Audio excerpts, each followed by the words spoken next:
So, Assalamu alaikum, dear students. Today we are going to discuss the general anatomy of the cardiovascular system.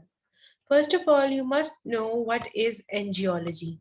Angiology is the study of the cardiovascular system, and cardiovascular system is one of the major circulatory systems of the body. Circulatory system of the body include the vascular system, and there are some other circulating fluid apart from these vascular system. So your vascular system includes the blood vascular system, also known as the cardiovascular system. It is a system of vessels in which the blood is going to circulate. The circulating fluid in this system is blood.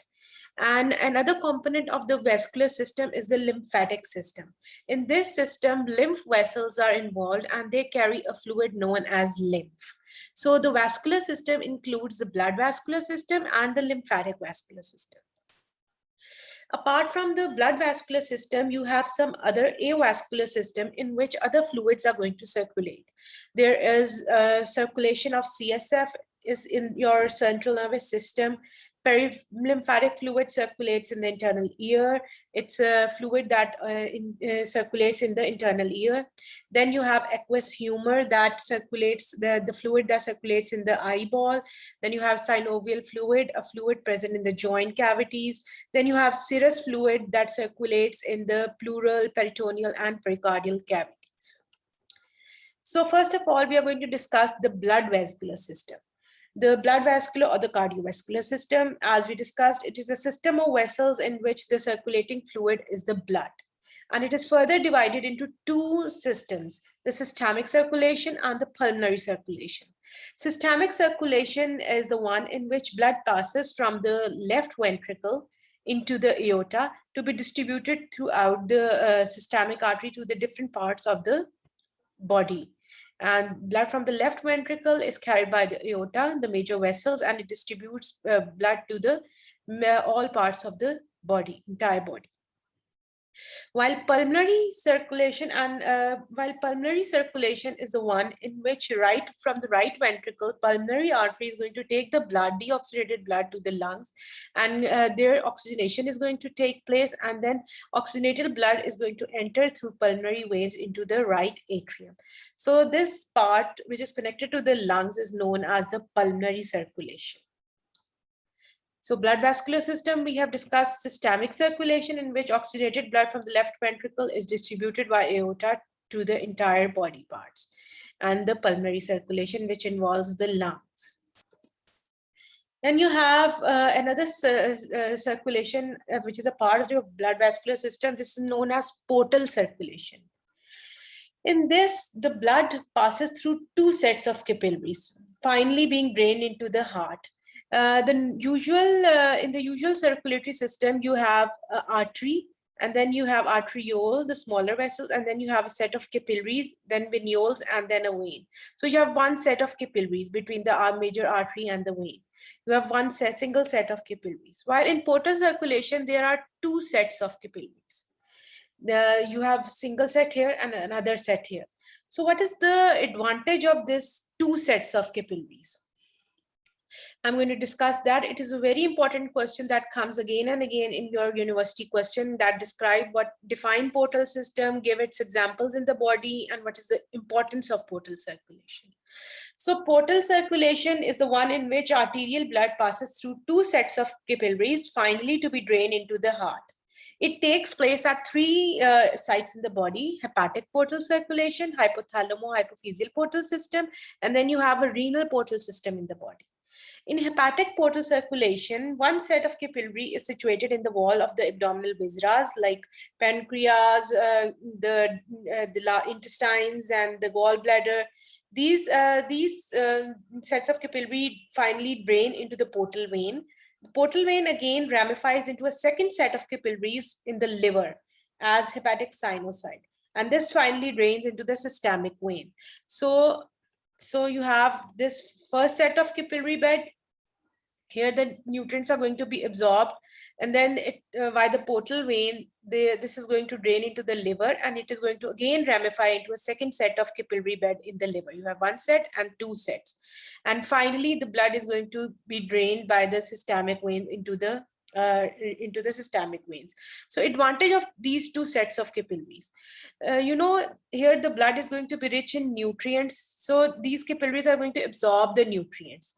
And if there are more nutrients left, further absorption and detoxification in the liver to be finally drained into the systemic veins. So blood gets time to absorb the nutrients and detoxify. This is the importance of these two sets of capillaries. Nutrients are absorbed here as well and here as well. Detoxification in this second set of capillaries as well to be finally drained into the hepatic veins and your venous system. Hypothalamo-hypophyseal portal system, another site where you have the portal system. The first set of capillary is situated in the hypothalamus. These drain into the hypothalamo-hypophyseal vein, which again ramify into a second set of capillaries known as the hypophyseal capillaries in the pituitary gland. Then the new veins, hypophyseal vein, pass into the systemic veins. So in the hypothalamo-hypophyseal vein system, you have this artery. This is the hypothalamus and this is the pituitary gland. So the first set of capillaries is situated in the hypothalamus, and then again a second set of capillary in the hypophysis, in the pituitary. So hypothalamo-hypophyseal portal system. Here you have these endocrine cells are going to secrete in hormones. So two sets are needed for better absorption and take up of hormones. And finally, this second set is going to drain into the systemic veins. Then you have a renal portal system. Renal portal system. It is present in your kidneys. This portal system is arterial in type because the first set of capillaries is between the two arteries, afferent arterioles and efferent arterioles. And then you have the second set of this capillaries between the two, between the efferent arteriole is going to divide into second set of capillary peritubular capillaries, which again drain into the systemic veins, the renal vein. So you have two sets of arteriolar network of capillaries, in the glomerulus and the peritubular network. Here also the nutrients are going to be absorbed and take up. It gives time for the absorption, better absorption. So components of your cardiovascular system.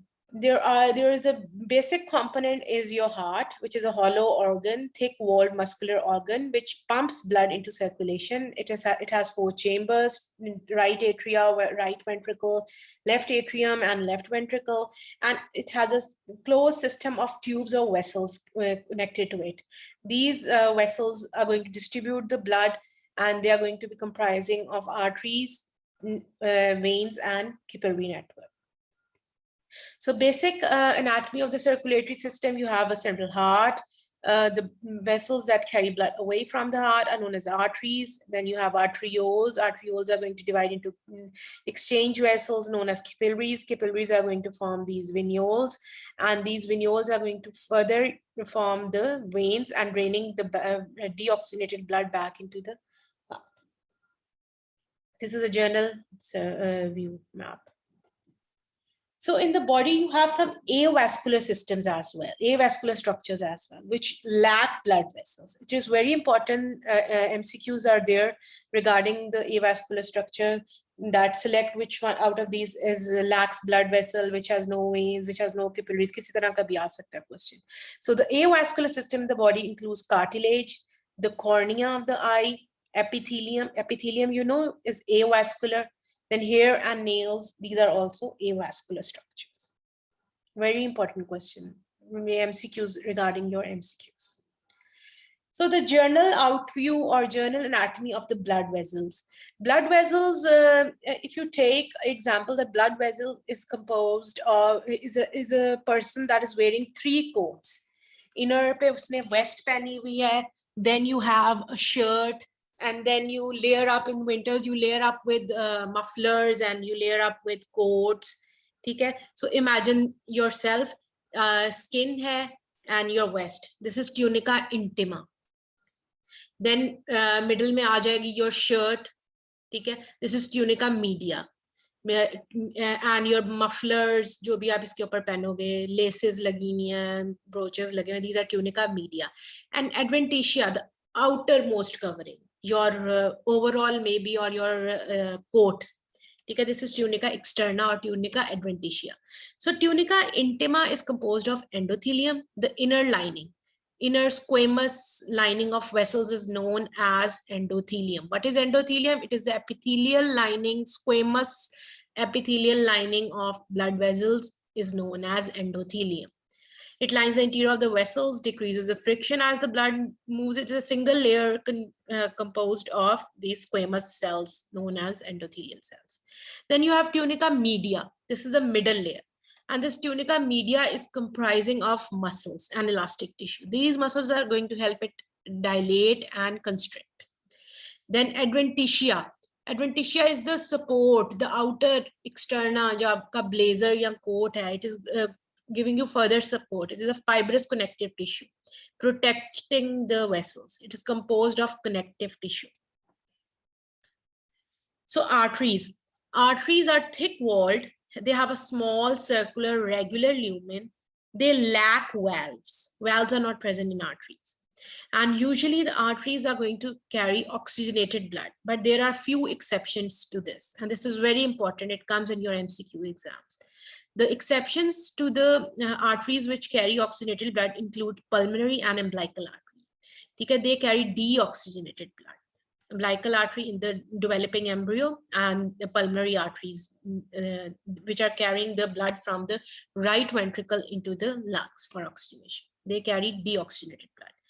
Arteries are usually accompanied by veins and nerves, and the veins which accompany the arteries are known as vasa vasorum, and the nerves which accompany the arteries are known as nervi vascularis.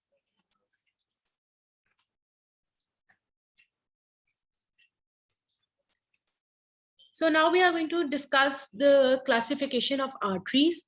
Arteries can be classified into large elastic arteries, medium-sized and small-sized arteries, and the smallest muscular arteries. The large or the elastic arteries are also known as conduction vessels. In this variety, elastic tissue is more than the muscular tissue. Lumen is about 73,000 microns. And these includes the major artery, elastic arteries, which has the elasticity to relax, contract, the major blood vessel, large aorta and its main branches. Then you have medium-sized muscular or distributing artery. This has muscular tissue is proportionate, almost equal to the elastic tissue, and the lumen here is about 1,000 to 3,000 microns. These includes the branches of ascending and descending thoracic aorta, abdominal aorta, radial artery, ulnar artery. And then you have small arteries, small muscular or distributing arteries. They have a lumen of about 50 to 1,000 microns. In this, the muscular tissue is more than the elastic tissue. So the largest one has more elastic fibers, medium-sized have proportionate, and smaller arteries have more muscular tissue. Lumen in the small arteries is 50 to 1,000 microns, and these include the further branches of the medium-sized arteries, further branches of radial, ulnar artery, abdominal aorta, the further branches of these arteries. And then you have the smallest muscular arteries. These are known as arterioles, and they are also known as the resistance vessels. Their lumen is about 50 to 1,000 microns. They provide resistance to the blood flow. And the thickness of wall is approximately 1/2 their diameter, and only muscular tissue is present. They provide resistance to blood flow and mediate blood pressure. So a question comes in your MCQs exam that which vessels maintain blood pressure, arteries, veins, or capillaries. So these arterioles are going to maintain your blood pressure, arterioles. And a smaller arteriole, also known as metarteriole, it has a diameter of about 10 to 15 microns. They have sphincters in it, precapillary sphincters, slight swellings due to accumulation of myocytes. They have slight swellings due to accumulation of myocyte muscle cells at their termination into capillaries, where their lumen is about 5 microns. They also provide resistance to the blood flow. The thickness of their wall is usually less than 1/2 their caliber. So this was a classification of the arteries: large or elastic arteries, conduction vessels, aorta and its main branches, medium-sized or muscular arteries, then small-sized muscular artery, also known as distributing arteries, smallest muscular arteries known as resistance vessels or arterioles, and metarterioles. Met arterioles are the one which are going to have precapillary sphincters. These sphincters are going to be present on the met arterioles. Swelling of the myocyte muscles are here going to form swelling known as sphincters. And these sphincters are going to then open into capillaries. Then you must know what are end arteries. This is also a very important question. What are end arteries and where are they present? What are the varieties of further classification of end arteries? So it is also an important question. What are end arteries? End arteries are the arteries which do not take part in any anastomosis. Anastomosis we are going to discuss. Anastomosis is the communication between the arteries. They provide collateral circulation. If one circulation is blocked, it is going to pass through other circulation. So there is going to be a network, a communication between the branches. But in end arteries, there is no communication or a very, very minimal communication. So end arteries are the arteries which do not take part in any anastomosis at arterial level or at capillary level. If such arteries are blocked, such vessels are blocked, that can lead to necrosis and infarction. A typical and very accurate example of this is the central artery of retina. End arteries can further be classified into anatomical end arteries and functional end arteries. Anatomical end arteries वो arteries होंगी जिनका किसी level पे भी ना arterial ना capillary level पे कोई भी communication collateral circulation present होगा. If ये block हो जाए, then it is going to lead to necrosis and damage, complete damage or death of the tissue. Central artery of retina, if this is blocked, it is going to lead to complete blindness. Functional end arteries are those which have few capillary communication level पे उसका few capillary level पे ना कोई insignificant सा anastomosis होगा, but this anastomosis is so insignificant and at capillary level can then कुछ वक्त के लिए क्यों few minutes के लिए तो ये survival के लिए कर सकता है, but not for a few hours or time. So examples of this is coronary arteries. The coronary artery behave like end arteries, but at capillary level, there may be small, poor established anastomosis.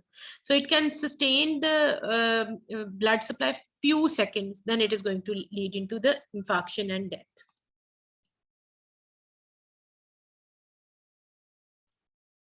So the first is anatomical end artery. No communication at any level.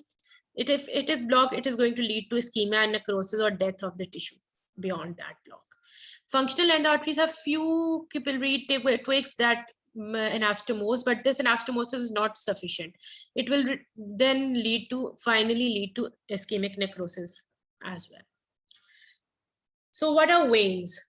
We have discussed arteries. Now we are going to discuss about veins. So veins are the vessels which are formed by tributaries. Veins are also known as the Pestens vessels, and they have a large, irregular, thin-walled lumen. They carry deoxygenated blood except for pulmonary veins and the umbilical veins. Pulmonary veins, carry blood from the lungs to the left atrium, carrying oxygenated blood, and umbilical veins in the developing embryo carry oxygenated blood. Veins have valves. Valves are the duplication of the tunica intima. The innermost layer duplicate, forming these valves, which provide one-way flow back towards the heart. Valves are present in the veins, except in veins less than 2 micrometer in diameter. And they are not present in vena cava, hepatic, umbilical, renal, spinal, cerebral, pulmonary, umbilical veins. These examples you must know, ye MCQs mein aa sakte hain. Veins are not present in, valves are not present in veins that are a diameter less than 2 millimeter, and they are not present in vena cava, because vena cava, the blood is just entering the heart. So there's no need for backflow. It is entering. Hepatic vein, renal vein, pulmonary, umbilical veins. Muscular tissue is absent in, usually, 3 tunics are present: tunica intima, media, and adventitia. In veins, adventitia is much larger than media, but media is present, muscles are present. Adventitia is more well developed in the veins, but muscular tissue is also there for these expansion. But muscle tissue is absent in maternal placental veins, dural venous sinuses, which is seen in the central nervous system, pile veins, retinal veins, venous veins of the trabecular bone, and veins of the erectile tissue. Veins can be classified as venules, small-sized muscular veins or capacitance or reservoir veins, medium-sized muscular veins, and large-sized muscular capacitance or reservoir veins. Venules are also known as the exchange vessels. Their diameter is 20 to 30 microns. Some exchange between blood of these vessels and tissue fluid is possible. Then you have the post-capillary venules, which have a diameter of 20 to 30 microns. Some exchange occurs here. Then small size muscular veins. Small size muscular vein can accommodate sufficient volume of blood and forms a reservoir pool. Thickness of the wall is approximately 1/10 or less than their diameter. Then you have medium sized veins. They accommodate sufficient volume of blood. They act as a pool, reservoir, they can contain much volume of blood. And the thickness of the wall is about 1/10 or less than their diameter. Large size capacitance veins accompany the large size elastic artery. They are, for example, the superior inferior vena cava. They accommodate sufficient volume of blood and their wall is approximately 1/10 or less than their diameter. Large veins have dead space around them for dilatation during increased venous return. So what are the factors that are going to help in the return of the venous return? The very important factor is the overflow of the capillary. Then the negative intrathoracic pressure. The negative pressure is going to suck up the blood and help in the venous return. Then arterial pulsation. Arteries are also accompanying the veins, so the arteries are going to pulsate and this is going to help in the movement of the blood backward. Then the venous valves. Valves are going to prevent the backflow of the blood and help in the one-way return. And muscles, the supporting muscles, surrounding muscles are going to contract and push the blood upwards to back towards the heart. So these factors are going to help in the venous return. This is also an important question. What factors maintain the venous return? So now we are going to discuss the comparison between arteries and veins. So arteries, in general appearance, arteries have thick walls, small, round, well-maintained lumen, round lumen.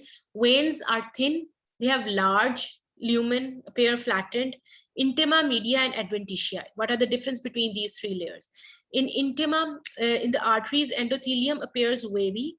Internal elastic membrane may be present, is present in the larger vessels. In the endothelium appears smooth, internal elastic membrane is absent. Media is thickest in the arteries. Smooth vessels and elastic fibers are going to predominate. And in the veins, the media is thinner. There is going to be less muscular tissue here. Adventitia is more thinner in the arteries and it is thickest in the veins. Veins have thick adventitia and they're going to be vasa vasorum, vessels and nerves in the adventitia of the veins. Now coming on to capillaries. Capillaries, there are three different types of capillaries. You must know, it is a very important question, the different varieties, three different varieties of capillaries. They are the continuous capillaries, and then you have the fenestrated capillaries, and then you have the sinusoidal capillaries. Continuous capillaries, as the name indicate, it has a continuous lumen, no break, no hole in it. The epithelium is continuous, the basal lamina is continuous. These can be seen in the skin, connective tissue, and the skeletal muscle. Fenestrated ones are the ones in which, you see this is the capillary, continuous capillary, endothelial layer, basement membrane.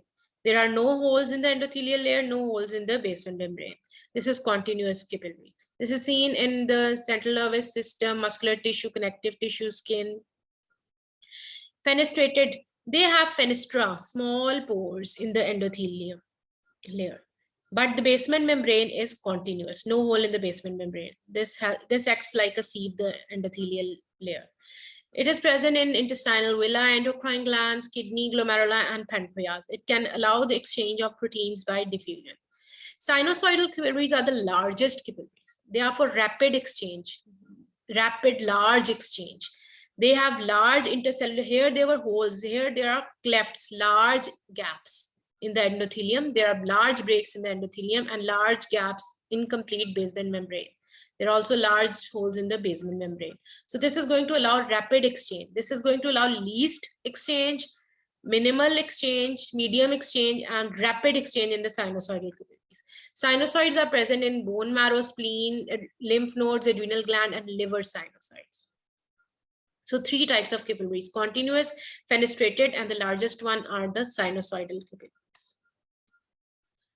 Functional classification or physiological classification of vessels. First of all, we have done the anatomical classification, जिसमें हमने किया था arteries को be defined as the large, medium, small size arteries, end arteries, then veins, capillaries, different types of capillaries. Now functional classification. Physiological classification includes distributing vessels, resistance vessels, exchange vessels, and reservoir vessels.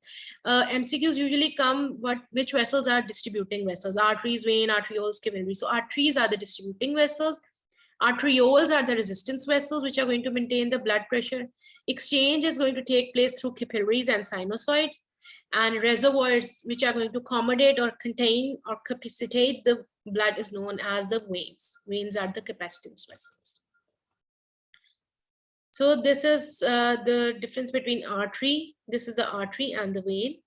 Artery, you can see tunica intima, endothelium, basement lying on the basement membrane, media with muscles and elastic tissue. And then you have tunica adventitia. Medium size में less muscular tissue. And this is tunica adventitia. And then arteriole, endothelium, media, and adventitia. Capillary mein you have only endothelium and basement membrane. In the venule, vein, large vein, you have intima resting on a basement membrane. Media, adventitia is more thicker. Here media is less, here media is more. In the vein, you have more adventitia. And in this, the intima is going to form valves.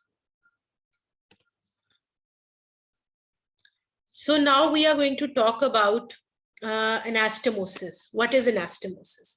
Anastomosis is the communication between 2 vessels through which collateral channels or shunt vessels are going to take place. And they are anastomosis is the point where 2 vessels are going to merge. And these are going to form a connection and collateral circulation.